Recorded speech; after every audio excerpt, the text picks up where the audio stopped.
তুমি আমাদের দোয়াকে কবুল করে নাও, রহমতের বৃষ্টি দান করো আল্লাহ।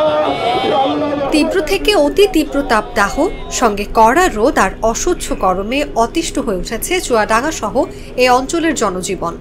তীব্র এই গরম থেকে পরিত্রাণের জন্য আল্লাহর কাছে পানা চেয়ে চুয়াডাঙ্গা জেলা শহরের টাউন ফুটবল মাঠে সকাল 10:30টায় ইস্তিসকার নামাজ আদায় করেছেন এলাকাবাসী।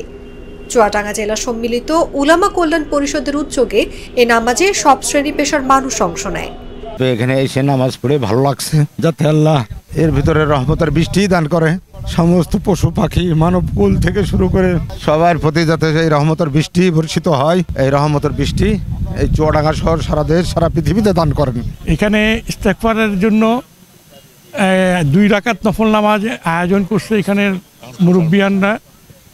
এখানে শরীক হতে পেরে আমি খুবই আনন্দিত এবং আল্লাহর কাছে ইয়ে করি যে যাতে এই দোয়া জানি কবুল হয়।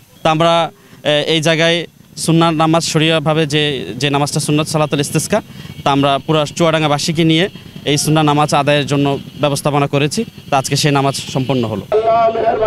ইস্তিসকার নামাজে ইমামতি করেন মাওলানা নুরুদ্দিন।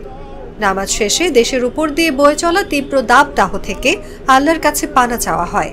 নামাজ শেষে অনাবৃষ্টি থেকে মুক্তির জন্য বিশেষ মোনাজাত পরিচালনা করেন চুয়াডাঙ্গা জেলা সম্মিলিত উলামা কল্যাণ পরিষদের সভাপতি আলহাজ মাওলানা Bashir Ahmed.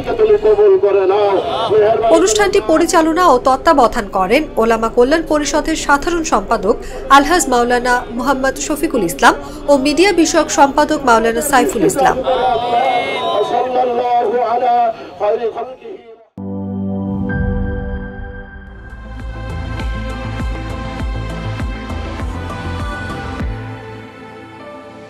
Harlan, be a show stealer.